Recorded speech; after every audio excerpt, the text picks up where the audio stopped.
Hello and welcome. Yes, we are the Whovians, and we have gathered here once again, this time to talk about an episode which has the First Doctor, Ian, Barbara, Vicky, and the Daleks.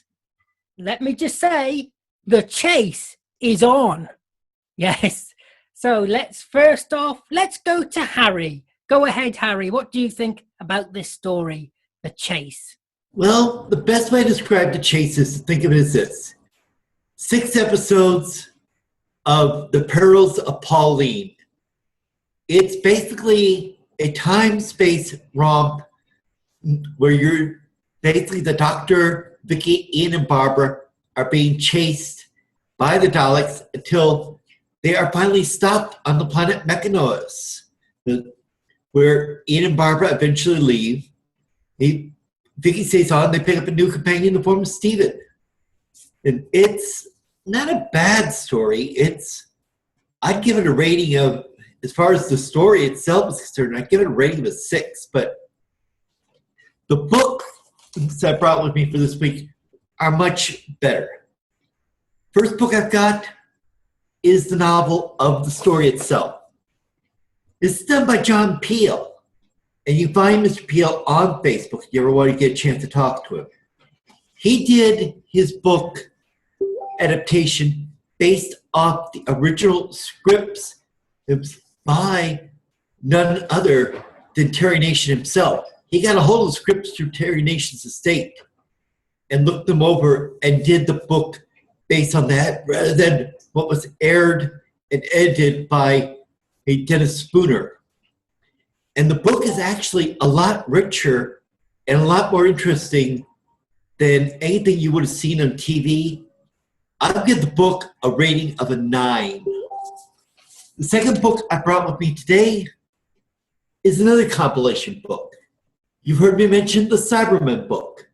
Well, for those of you who are Dalek fans, we have the Dalek book, done by Terry Nation and John Peel. It deals with most of the Dalek stories up until Remembrance of the Daleks. If you're someone who wants to get into the history of the Daleks, this is a book I would wholeheartedly recommend you get your hands on. Both the novel and the Dalek books get a rating of 10 from me. They are superb. If you find them, get them. You will not be disappointed.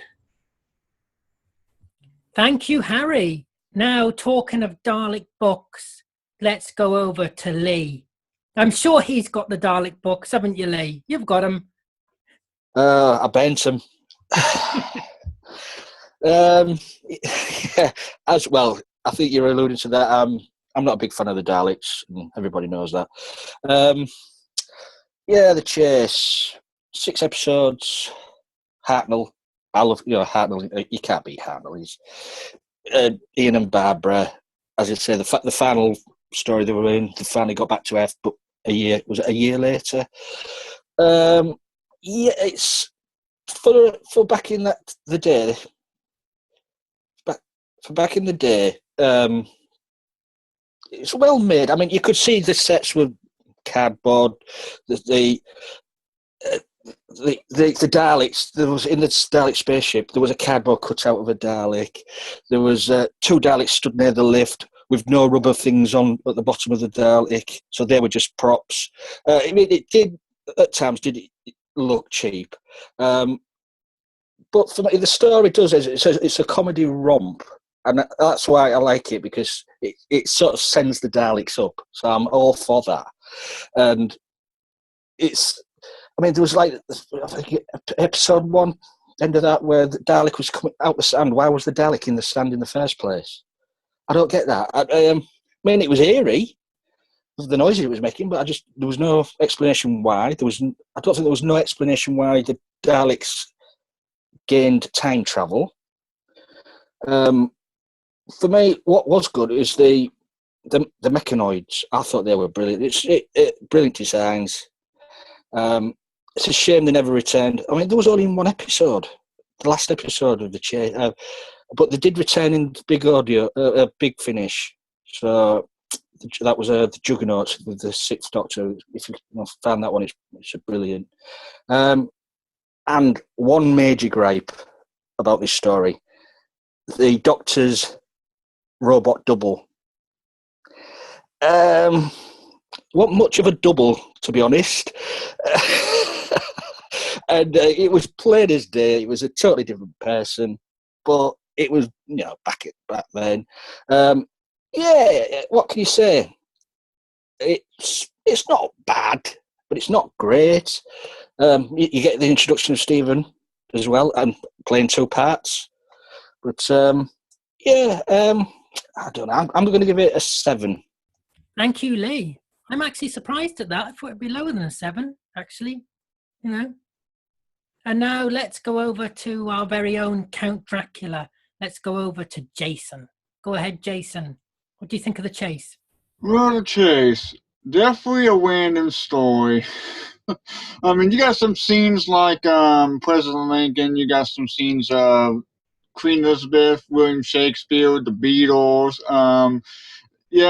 And since it's the last story of Ian and Barbara, definitely great companions. You got some flesh-eating monsters like the Maya Beast, which were very odd-looking creatures. You got these kind of aliens that are Obdines or whatever they call themselves. They look like some kind of sea creatures. But yeah, the story definitely was all mixy-washy. I mean, going to Daleks in New York when it was in a skyscraper, and you got Peter who's playing this cowboy. I feel sorry for his character for when the TARDIS disappears and he gets shocked and thinks it's some kind of Hollywood. And also got some Daleks later in appearing that he thought was still some Hollywood stunt going on. And then I guess one of the Mafia guys wants to try to take him down or something. Then you also got the sail ship with the sail captain and the guy who tries to capture Barbara, and then it goes pretty random with Count Dracula and Frankenstein. I actually like the scene with Frankenstein's taking down the Dalek. But yeah, the robot doctor was a very odd part. I mean, didn't seem to work well for it. The Mechanoids definitely pretty interesting. Still just can't understand what they're saying. But definitely like the introduction with Stephen Taylor. Definitely another great companion. And I mean, it was definitely a good story for Ian Barbara to leave on this one. But the story itself, I would agree with Lee. I would have to give it to a 7 to 10. Thank you, Jason. Now, from Count Dracula to the Prince of Darkness, let's go over to Connor. Go ahead, Connor. This story was a bit bizarre, far more bizarre than I could ever have imagined it to be. The format of this story was good for the time. I liked how it was just one big chase scene through different planets. The Daleks were... Christ, their performances slipped a bit at times. I thought when they came out of the sand at the end of episode 1, that was a bit weird. And then when the Dalek fell off the Mary Celeste at the end of that particular episode, that the noise it made was... I don't know what that was, but that was very, very strange. I liked the inclusion of all the different sort of environments, all the different planets. You know, you had the desert, the jungle sort of area on Mechonoids. You know, all those great environments were included. I thought that the robot double of the Doctor was woeful. I never want to see anything like that again. It was atrocious. I thought that for the time, okay, I can let it probably slip, but the inclusion of someone else completely playing the Doctor that looks nothing like William Hartnell at all, and then in the 5th episode when they were sort of together in the same scene, the editing where you went from seeing the robot doctor in that very position to seeing Hartnell, and then going back to seeing Hartnell in the robot doctor's position. So it was like you hardly ever saw the actual robot doctor. You just saw Hartnell in two different places at once. It was very, very weird editing. The sound editing was not very good either. The weird music that was playing at the beginning and the ends of most of the episodes, and then in the 5th episode as well, when it was pretty much playing over half of the dialogue, it was very strange. Overall, it was okay. I thought story-wise, it was a good, solid episode. Nothing special. Loved the Mechanoids. Hope they come back eventually. They seem like they fit into the new brand of Doctor Who quite well. Love Peter Perbs as Stephen. Great introduction for him. Many great adventures to come for him. And the end of my favourite TARDIS team, which is sad to see. William Hartnell, Jacqueline Hill, and William Russell. It was sad to see them two go. Brings back lots of memories of first watching the first Doctor on DVD in about 2005. Very sad. Yeah, the photos at the end I enjoyed, with sort of all the memories of the two of them, and then the Doctor and Vicky watching them through the visualizer. The inclusion of the Beatles and all the historical figures was great. I thought it was all sort of well done. Some of the editing was a bit weird, some of the sounds and stuff, but other than that, I thought it was a solid story, so I'll give it a 6 out of 10. Thank you, Connor.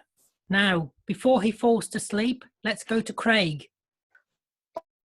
This one for me stands out because I remember when it was part of the Remembrance box set. I quite like this one. My favourite episode has got to be the House Horrors. That one line, "Good evening," that just cracks me up. And I love how Frankenstein just lobs a Dalek. That was pretty cool. This book, The History of the Universe in 100 Objects, has got a whole section on mechanoids, and it quotes, while no longer able to recognise their human masters, the mechanoids knew a threat when they saw one. The TARDIS crew were rescued from a Dalek execution squad and placed in the mechanoid zoo. While the Daleks were immediately identified as hostile, the mechanoids in turn were recognised by the Daleks and fought to repel the invaders from their city. Had the two species encountered each other before? So I thought that was quite cool. There's something that I didn't know about. And for me, I like the sets were a bit wobbly, but overall, I really enjoyed this story, and I think I'm going to give it an 8 out of 10. An 8. Thank you, Craig. Now, talking about robots and 2 William Hartnells, we actually might have one here. In fact, I think Beef Dad would have made a great double for the Doctor. Don't you think? Go ahead, Beef Dad. What do you think about this story? What none of you seem to realise is that this was put out over a period of 6 weeks, and each episode was taken on its own, and you had to wait a week for the next episode. So the weirdness that a lot of you felt with it and jumping around is because you watched it tightly. Now, the whole thing about this was that it was a leaving for Ian and Barbara, the whole thing. And at the time, nobody knew that they were going to be leaving Doctor Who. And the jumping around from planet to planet was absolutely wonderful for somebody watching at that time, because you were there one week, you didn't know where you were going to be the next week. It was brilliant. It was really, really clever. And it had never been done like that before. And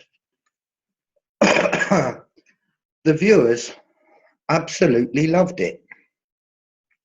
I remember my grandmother particularly enjoyed this. And you've got to remember that there have been, let's see, 1, 2, 3, 4. There are 5 generations at the moment of beefs who have watched Doctor Who. That includes my grandson, my son, myself, my father, my grandmother loved it. She particularly liked the Daleks, so she would have got on really well with Lee. But yeah, the different people that you had in it, it's extraordinary how many future stars turn up in Doctor Who. One of the, well, his name, the part he played was Rinian. One of the previously underwater creatures was played by Hal Bennett, who went on to do some brilliant things on television, in film. Yeah, the House of Horror, the futuristic House of Horror, where they had roboticized creatures. I am Count Dracula. Brilliant, absolutely brilliant. Frankenstein's monster getting up off the table, absolute joy. And the Grey Lady killing herself laughing up in the Minstrel's Gallery just creased me up every time I watched it. The Mechanoids at the time caused a great deal of amusement amongst the fans, because they were spherical objects, and spherical objects is another way of saying something else, and that caused a great deal of amusement. The final battle scene between the two mechanical races, because basically the Daleks are a mechanical race. Yeah, there's an organic component, but they're basically two mechanical races, absolutely obliterating each other, was just brilliant. It was absolutely brilliant. Some of the effects when the city blew up were more than a trifle iffy, I should say.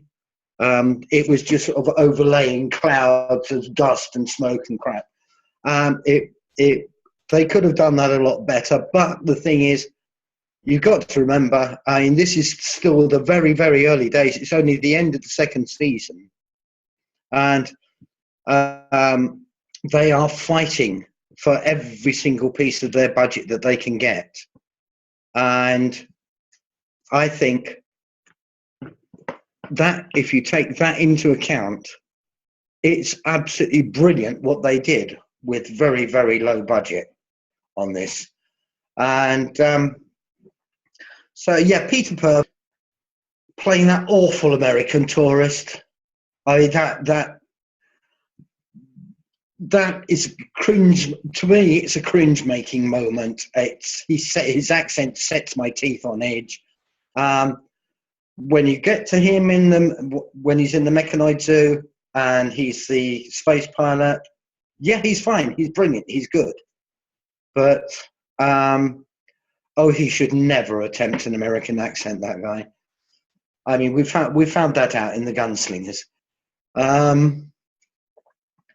So yeah, for me, I mean, I've got to take it as it was at the time, not just watching it now. And taking it as it was at the time, it gets a 9.5. Thank you, Beef Dad. A 9.5. Wow. Thank you. So now it's over to me. And, well, the Mechanoids, well, I think they really belong on a Christmas tree. Really. They belong on a Christmas tree. I mean, I got some Christmas baubles like that, you know. And so I'm not keen on them. I'm not keen on them. As for the whole sets and everything, I think the sets start off well, but when you get to the forest doesn't really work. It's clearly just a studio, and it doesn't really work at all, the forest bit. And but I think in the first episode, some of the monsters are really good, like the costumes of those fish people, they're good. And that octopus thing is, I thought that was effective. I thought that was actually really well done, actually, myself. I know there's some people here pulling faces, by the way, which you probably can't see. And one of them isn't Lee. Well, it is. Go on. And, but, well, of course, people have said, this is Ian and Barbara's last story. And I really like Ian and Barbara. I mean, they're the original. They're great. They're brilliant with William Hartnell. William Hartnell is brilliant as always. I like the Daleks. The Daleks are a bit hit and miss in this. It's a bit, they have some good scenes and some, when they're being thrown and things like that. When Frankenstein picks up the Dalek, and like Connor said, when the Dalek is falling off the ship, it makes this strange noise, but it makes the strange noise before it's falling. If it made the strange noise when it was falling, I could understand, but it's making the strange noise way before it's even got to the edge. So what is going on? I don't know. There's some drunk Daleks around in this story. That's all I've got to say. But oh yeah, and the problem is I have with this is that I think the first 3 episodes are really well done and they're really good. I like the first 3, but the other lot, no. After episode 3, it kind of falls apart for me a little bit. So I'm a bit stuck on what to give it. It's either going to be a 6 or a 7. And I think it's probably going to have to be a 6. But can I just say, I like the addition of the Hadron Collider. That is very good. The addition of the Hadron Collider. That's very good. Props to Doctor Who for getting that back in the 60s, I tell you. So now I'm going to open the floor for everybody to speak. If anybody has anything to say, that is. A couple of interesting things that are mentioned, shown in the story that at least I found them interesting. One is of course, it's the famous clip of the Beatles, their performance in there. You've also got something that is mentioned in the book. I'm not certain. It's been a while since I've seen it on TV or on I don't own the DVD, so I can't say it there. But it's mentioned that Ian and Barbara had to visualize or tune in to Lincoln's famous speech at Gettysburg. Again, something that John Peel brought out in the book, something that was very much of interest to them. Another quick item, first time out of 5 times that the Doctor ran to either himself or someone posing as himself in this story. You had Hartnell versus the robot version of himself.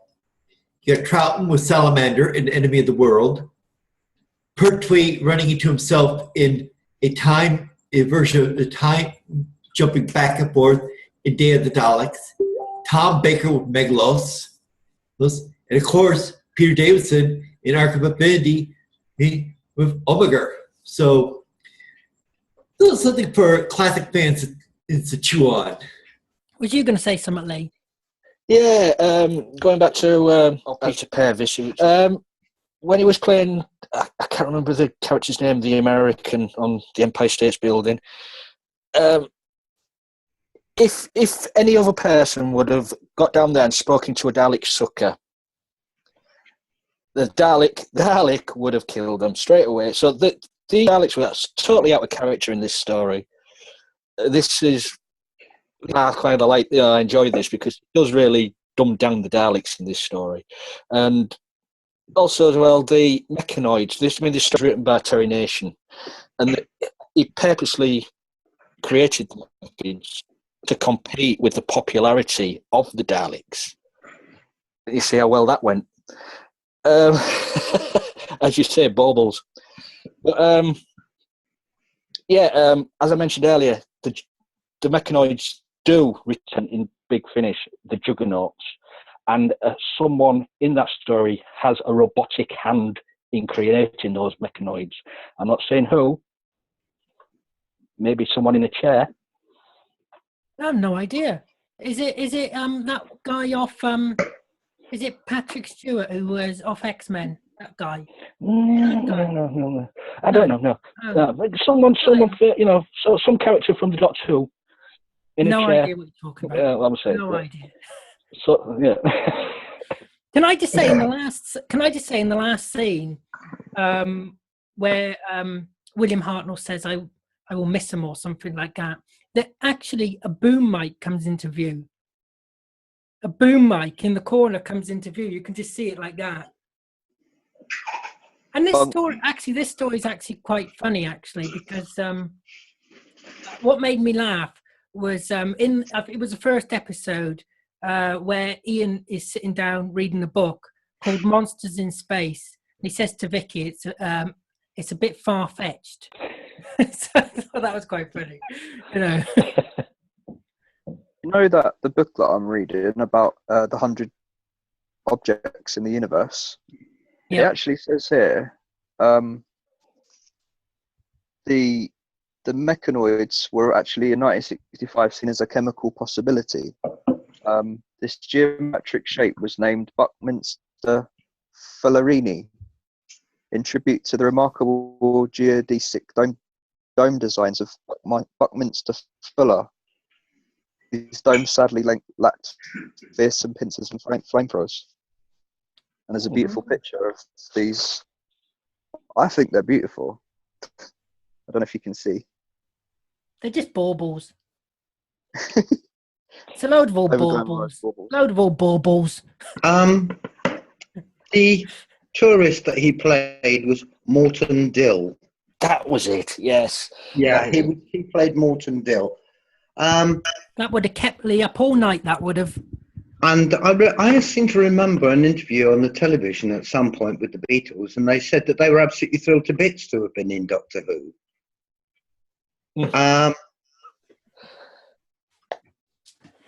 If I remember rightly, Beef Dad, though, that Morton Dill character, Peter Purvis only got the job of Stephen because William Hartnell got on so well with him when he was playing Morton Dill in that episode. That's true. Yeah. They were really good friends. I mean, the thing is, I don't know if you've noticed, I don't know if anyone noticed, but there is a real echo of the Doctor's farewell to Susan in his dialogue. And he says, "I shall miss them. Yes, I shall miss them." Oh. Which is the same way he said, that's the same way he said goodbye to Susan. Or the tear to the eye. Also as well, this is, you don't often see it, but the first Doctor in the House of Red, he was frightened. He was frightened. He didn't want to go down the stairs first. No, you go. You go, I'll follow. Yeah. You don't often see that with the first Doctor. But he was wrong, wasn't he? He said it was in their imagination or something, but it was it was in a dream world. Yeah.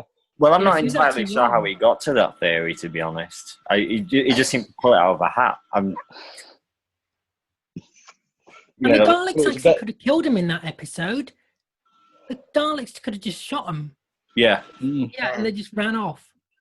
The Daleks let them go. And we do get an explanation why the Mary Celeste was found floating. Yeah, empty. Yeah, with no crew, yeah. Yeah. But I'll tell you what did annoy me, though. The fungoid popping. The noise of the fungoid in the... Oh, yeah. Oh, yeah. Pop, pop. Oh. No, you mustn't say that. You're really upset Jack Pitt and Ken Tilson. Well, he's going to say Ken Dodd then. I thought. No, Ken Tilson. Ken Dodd. That's for another episode we're going to be doing in a few weeks. They were the two that played the mobile funguses. and they were called Fungoid. Can you imagine that on your resume? What have you played? I played a fungus. Wonderful. Yeah, good fun. It was good fun. It's a good romp, but as I say, it has to be taken over a 6-week period. You've got to remember it's over a 6-week period, and yeah, it's crazy if you watch it all together, all in one go, like I did the other day. To be honest with Beef Dad saying that, I think it would have been really exciting at the time. It was. What was going to happen in the next episode, you know, because it was going to different places all the time. So I think it would have been really exciting to see it live. Yeah, really great episode to watch live. Yeah, it was. Saying that, I watched the 6 episodes in one sitting last week, and it was fine. I was fine with it. Did you have a bottle with you? Yeah, I was drunk. Yes, there we go. Oh, no change there then. No. Does anybody have anything else to add? Well, I know no one mentioned about the fireplace, how that had eyes moving around. I noticed that one, even with the bats, the skeleton falling down. I'd definitely say, I guess the part 4 is probably my favorite out of all of it, but I definitely quite enjoyed that one with the Frankenstein and the Crown Dracula and with him chasing around and stuff. That's my standout episode as well. I don't know why. Anybody It's the else? grey lady's laugh that gets you. Well, I actually, don't know what she was saying. I couldn't work it out. that episode in the funhouse, Barbara, she nearly went head over heels when she was supposed to step into that revolving wall. She nearly missed that. She nearly missed it. I love the bit that you and I talked about the other day, where basically she's falling off, and he grabs hold of her and pulls her up by her knickers. That is just an absolutely magical moment in Doctor Who. That says a lot about you, Beef Dad, to be honest. First time I've ever seen anyone rescued by their knickers. It's Beef Dad's favourite part of the last 52 years. You know. Toilet humour. Anyone else want to speak? I don't know if anyone also forgot about Vicky, how in the House of Horrors that she was split up from the TARDIS, so the TARDIS crew forgot they didn't have her on the TARDIS when she was in this Dalek spaceship instead. Yeah, I mean, they just left her behind, yeah. I mean, how did she know on the Dalek spaceship that was a microphone? I mean, that could have been anything she was speaking into. Who knows? I think I'm losing the will to live. Seriously, I wonder why she did talk into it. One thing that was brought out in the book is that it's something that was also mentioned in the story Dalek Master Plan is that the time ship operated with a special metal, something very rare that is in Dalek Master Plan was used for the Time Destroyer. Here. This metal was also used to activate the time travel capabilities of the Dalek time ship. So we have some foreshadowing of sorts with this story of what Nation had planned in the future for Dalek Master Plan. I've got one final question. Oh no. Can Craig explain to us who he's come dressed as today? I'm Tom Baker. Oh, he is, yeah. Yeah. Tom Baker with a Zelda cap on, is it? Yeah. I'm a big Yeah, Zelda that's fan. yeah. Harry, can I see the book cover that you had again, please? Of the chase. Go ahead. Yeah, one bit. Just one bit. They were actually going to do an extra scene with the Beatles. but they were Well, going to show the Beatles as old men. And, oh yes, yeah. and Brian Epstein, the manager, said, no chance. You don't do that. Can I just say something? You know, in No. the DVD special features, No. they were talking to a guy who helped create the Daleks, and I didn't know this. This might be well known. It probably is well known. I'm going to make myself look stupid.